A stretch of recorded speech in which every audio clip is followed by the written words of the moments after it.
Welcome to get healthy. Protein சாப்பிட்டா மட்டும் muscle build ஆகிடும்னு நினச்சிட்டு இருக்கீங்க. அப்படி கிடையவே கிடையாது. ஒரு 7 ஃபேக்டர்ஸ் இருக்கு மசில் பில்ட் ஆகிறதுக்கு. அது என்னன்னு வாங்க பார்க்கலாம். உங்களுக்கு எல்லாருமே தெரியும், ப்ரோட்டீன் இப்போ நிறைய பேர் வந்து பாடி பில்டிங் பண்ணுறவங்களோ ஜிம்முக்கு போகிறவங்களோ ப்ரோட்டீன் நிறைய சாப்பிடணும்னு சொல்லிட்டு ப்ரோட்டீனில் தான் கான்சன்ட்ரேட் பண்ணிங்களே தவிர, ஏன் நம்ம ப்ரோட்டீன் சாப்பிட்றோம், இந்த ப்ரோட்டீன் எப்படி நம்ம உடம்பு அப்சர்வ் பண்ணுதுன்னு ரொம்ப டீட்டெயிலாக நம்ம பார்க்கலாம். இதுக்கு முன்னாடி பார்த்தீங்கன்னா வந்து நான் ப்ரோட்டீன் அப்சர்வேஷன் ரேட், ஒரு ஃபுட் எவ்வளோ சாப்பிட்டா எவ்வளோ மசிலாக நம்மளுக்கு கன்வெர்ட் ஆகணும்னு நான் போட்டிருக்கேன். அந்த வீடியோ கண்டிப்பாக பார்த்துட்டு இதை வாங்க.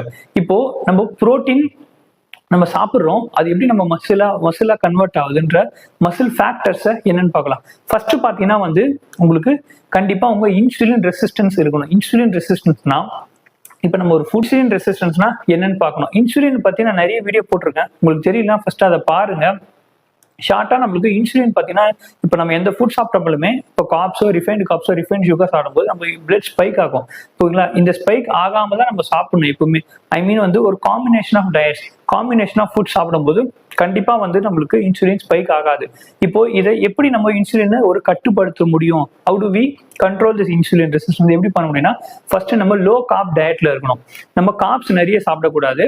அதை கட் பண்ணிட்டு கார்ப்ஸ் கட் பண்ணும். இன்னொன்று இன்டர்மிட்டன்ட் ஃபாஸ்டிங் பற்றி நான் நிறைய வீடியோ போட்டிருக்கேன். நீங்கள் அதையும் போய் பார்த்துட்டு வாங்க. இப்போ நம்ம இன்சுலின் ரெசிஸ்டன்ஸ் நல்லா இருக்கணும்னு சொல்லியிருக்கேன். அது இன்சுலின் ரெசிஸ்டன்ஸ் வந்து கரெக்டாக இருக்கிறதுக்கு லோ கார்ப் டயட்ல இருக்கணும். அதே போல் வந்து இன்டர்மிட்டன்ட் ஃபாஸ்டிங் இருக்கணும். நெக்ஸ்ட் வந்து growth ஹார்மோன் நம்ம ட்ரிகர் பண்ணணும். growth ஹார்மோன் ட்ரிகர் பண்றதுக்கு நம்ம நிறைய நேரம் தூங்கணும். 8 மணி நேரம், 9 மணி நேரம், 10 மணி நேரம், எவ்வளவு நேரம்னாலும் நல்லா தூங்குவோம். ஏன்னா எவ்வளவு தூங்குறோமோ அவ்வளோ நம்மளுக்கு growth ஹார்மோன் நல்லா இருக்கும்.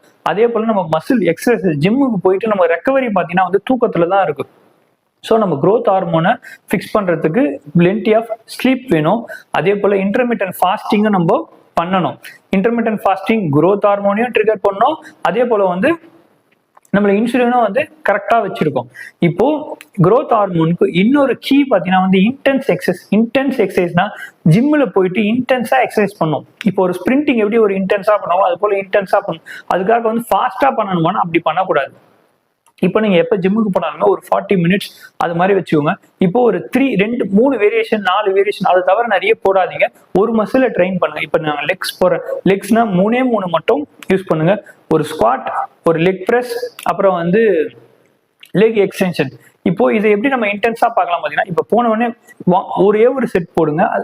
வார்ம் அப் மட்டும் பண்ணுங்க. அதுக்கப்புறம் ஒர்க்கிங் செட் பார்த்தீங்கன்னா, நீங்க லெக் எக்ஸ்டென்ஷன்ல எவ்வளவு கேஜி வச்சாலுமே ஒரு 6 to 10 ரெப், ஓகேங்களா? அதுக்கு மேல அதுதான் போடணும். அது போட்டு உடனே நீங்க ஸ்குவாட் போடுங்க. அது போட்ட உடனே லெக் பிரஸ் போடுங்க. ஸோ இது போல வந்து ரெஸ்ட் விடாதீங்க. ஒரு செட்டுமே ஒரே ஒரு செட் தான் போட போறீங்க. Leg extension 6 to 10 rep, 1 KG போடுங்க. அதே போல அதை முடிச்ச உடனே நீங்க போயிட்டு சூப்பர் செட் ஃபேஷன்ல வந்து ஸ்குவாட் போடுங்க. அது முடிச்ச உடனே வந்து லெக் பிரஸ் போடுங்க. அவ்வளவுதான். இது போடும்போது உங்களுக்கு இன்டென்ஸா இருக்கும் ஒர்க் அவுட்டும்.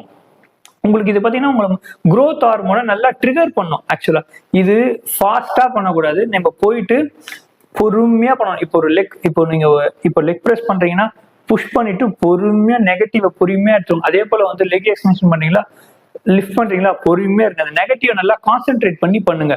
எந்த இதுவும் சரி, பாசிட்டிவ் விட நெகட்டிவ் நல்லா, இப்போ பெஞ்ச் பிரஸ்ல இருந்து நீங்க புஷ் பண்றீங்க, நெகட்டிவை பொறுமையா கான்சென்ட்ரேட் பண்ணி எடுத்துட்டு வாங்க.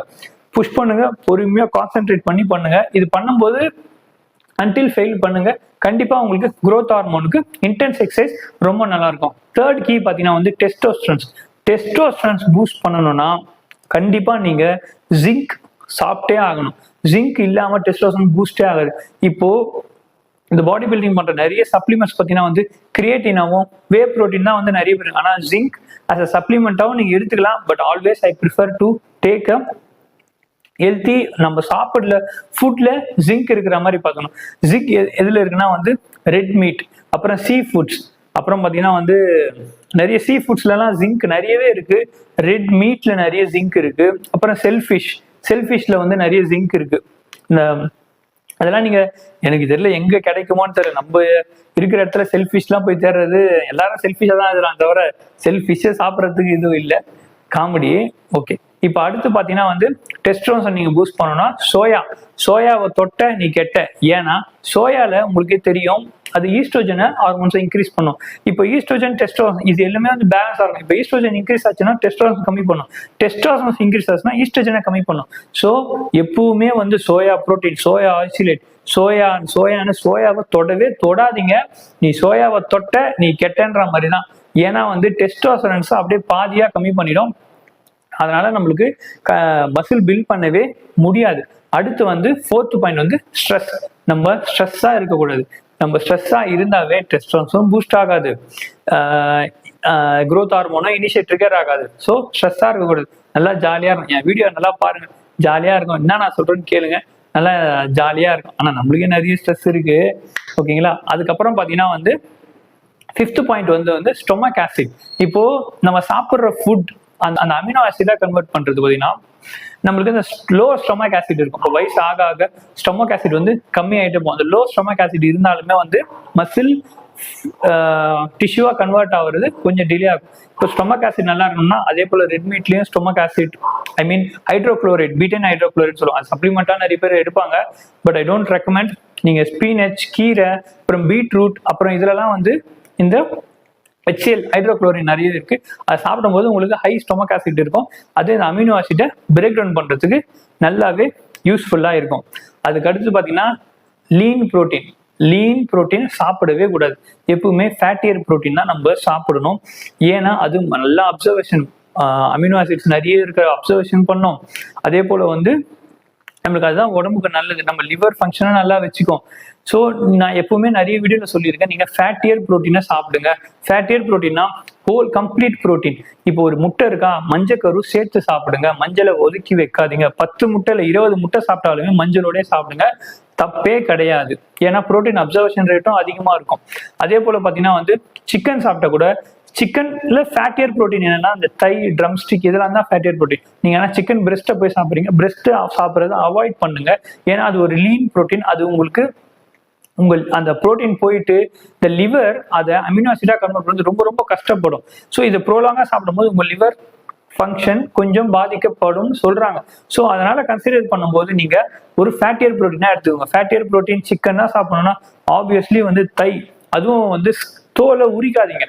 சிக்கன் போன உடனே தோலை உரிச்சு சாப்பிட்றது நல்லது கிடையாது, தோலோட சாப்பிடுங்க. ஏன்னா அந்த இருக்க ஃபேட்லாம் ரொம்ப ரொம்ப நல்லது. இப்போ நீங்க என்ன ஃபேட் சாப்பிடுங்க, நான் ஃபர்ஸ்ட் சொன்ன மாதிரி கார்ப்ஸை கம்மி பண்ணிட்டு நீங்க ஃபேட்டை எவ்வளவு வேணா லோட் பண்ணலாம். அதனால எந்த ப்ராப்ளமே வராது, ஓகேங்களா. இந்த ஃபேட் கொலஸ்ட்ரால்னு கேட்கும்போது நான் இதுக்கு முன்னாடி நிறைய வீடியோ போட்டிருக்கேன் கொலஸ்ட்ராலை பத்தி, அந்த வீடியோவும் பாருங்க. ஸோ இப்போ உங்களுக்கு ஒரு நல்ல ஐடியா வரும், ஓகேங்களா. இந்த இன்டர்மிட்டன்ட் ஃபாஸ்டிங் உங்களுக்கு தெரியலன்னா அதையும் கூட ஒரு வாட்டி போய் பார்த்துட்டு வாங்க, உங்களுக்கு ஒரு நல்ல ஐடியா வரும். ஸோ இது போல இன்ஃபர்மேஷன் வீடியோவை என்ன சப்ஸ்கிரைப் பண்ணி ஃபாலோ பண்ணிக்கோங்க. Thanks for watching.